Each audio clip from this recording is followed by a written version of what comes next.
Dynasty fans will remember her as the beautiful Amanda Carrington, daughter of super bitch Joan Collins. Would you please welcome Miss Catherine Oxenberg.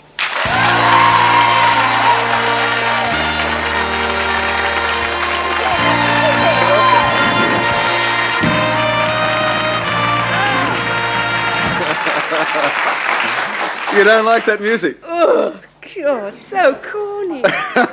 Could you play something else, No, Jeff? yes, please, anything Oh, else. sorry. Something else. Oh, hello, hello. Oh, welcome to the show. Hello, hello. Well, let's just go in the show, won't you? Weren't you in the show? No, me?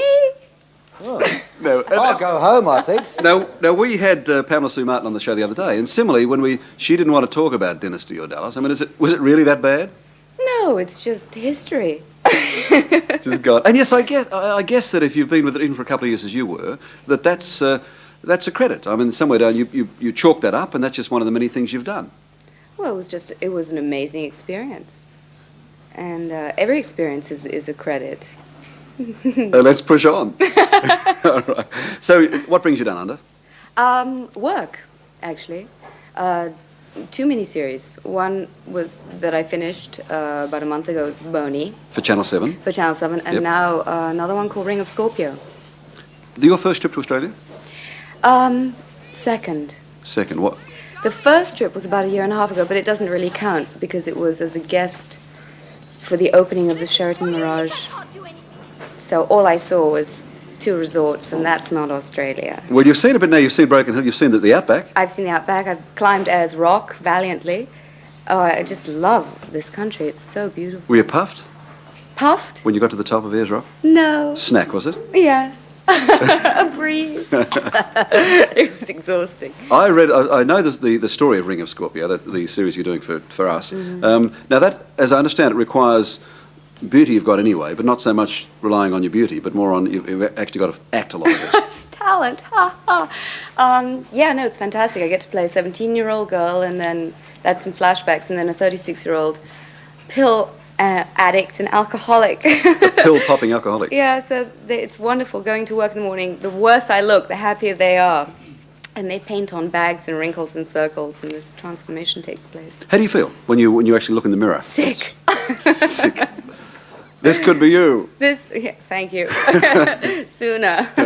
Now, have you been to Spain? It's Spain and Morocco as well, isn't it? Have I been to Spain before? For the series? No, that we film we go to Spain in the beginning of June. It's interesting, isn't it? I mean, television, of course, Dynasty and Dallas were huge production numbers, but we're now in the stage where series are as big as, a mini-series is as big as a feature film, isn't it?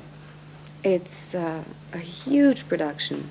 I've never done a miniseries before, so it's amazing, yeah. Let's go back a year or two then, where you got the start. I mentioned that, in fact, Richard Burton had been an acting coach of sorts for you when your mother was engaged to him. Tell us about an impression of a young girl with someone like that around.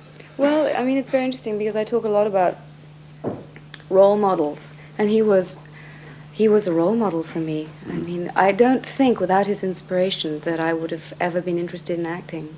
So he had a tremendous impact on me, and he used to teach me, he used to coach me for my Shakespeare for school when I was 13, so not a bad teacher. You sat at the feet of Richard Burton as he gave the Shakespearean sonnets, did you? Yes, exactly. Was the voice always, I mean, we see it, of course, only on film, and I had never interviewed him, but was the voice as strong and distinctive in person as it was on stage? Yes, and I remember that had an amazing impact because I remember thinking he would, I don't know, when he called the operator and they would say, "Oh my God, are you Richard Burton?" I said, "That's real fame, not when someone recognizes your face, but when they recognize your voice."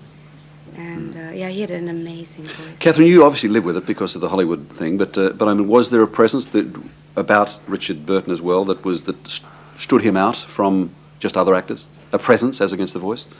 Yes, but I think it's his presence was in his voice. I mean, can't separate the two.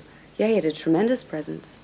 That's what made him a really great actor. What about these stories? How do the stories begin? I know they're not true. The stories begin that you were on the short list of Prince Charles's suitors. That you were... The very short list. Who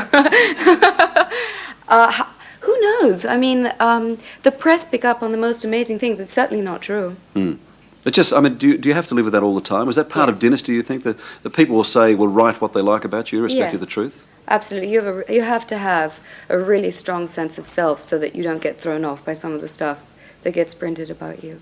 But given the fact your mother was a princess, a Yugoslavian princess, did that then qualify you at least in a long list of possible wives for Prince Charles? Certainly not. With a good name like Oxenberg, I doubt it. No. I read that, in fact, when you played the role of Lady Diana in the television special, that your mother or you actually rang Buckhouse, the palace, and apologised. Was that? No, my mother actually rang Charles to see if it was all right with him. And he said yes. Rang Charles? Yes. So hello, what, hello, Chuck? Hey, Chuck. And said, he said, at least she can bring some dignity to the role because they'll do it regardless. No, he didn't mind at all. Did it feel strange? That was your acting debut, certainly in public, wasn't it? Mm-hmm. Did it feel strange playing a role like that? No, because I actually I'd met her once, but that was it, so I didn't know her at all. Right. And I was so ecstatic that anyone would have hired me, and they didn't know that I was remotely related or anything, so it was on total basis of the fact that they loved my audition. So. Now, beyond acting, I read that you're into something called manifesting. What's manifesting?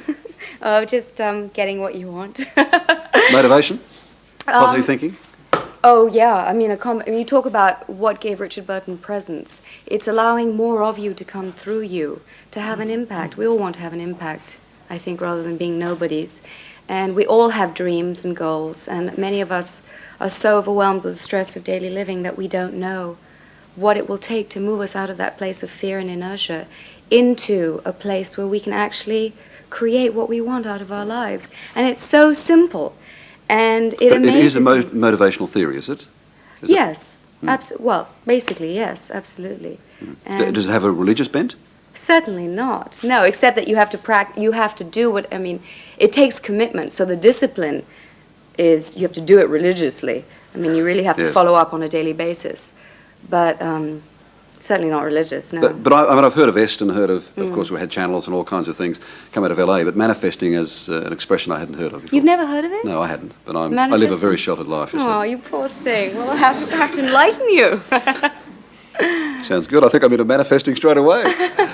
Crystal 7, that's the class that you're holding, is it? Crystal 7, actually, the founder of Crystal 7, Gail Rich, puts together many workshops, and I'm just assisting, donating my services for this one, because I was so amazed that a center like this existed anywhere in the world. I mean, it is the most comprehensive center, inspirational center, if you want to manifest, if you want more joy, more fulfillment in your life.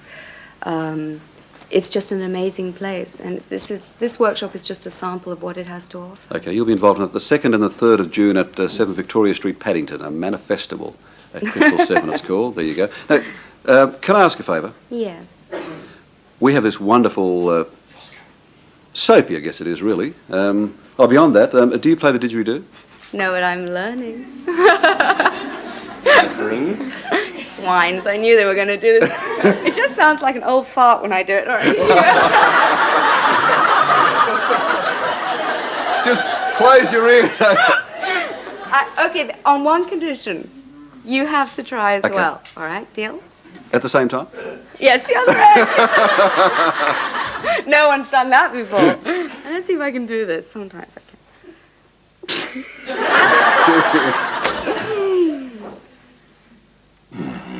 Wait, one more.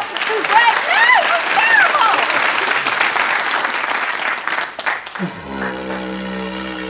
That's the beginning. All right, your turn.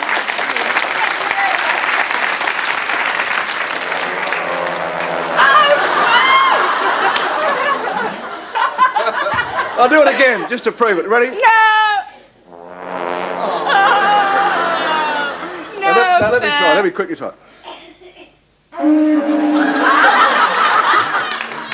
Graham, Jesse, can you do it? Can you do this? Might be better to get it for us players. Bob Buffler. Bob Buffler, quick. Come on! You've got to loosen your lips. Loosen your lips, Bob. Loosen the lips.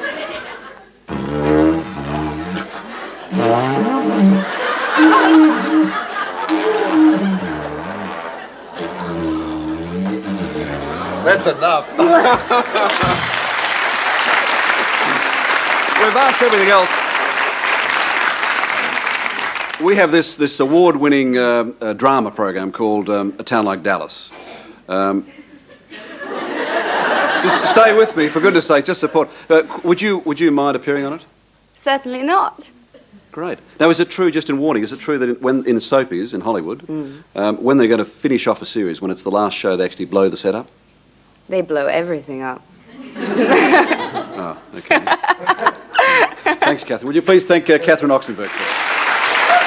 After break, a bearded Barry Crocker and a beautiful Kate Manning. They're next.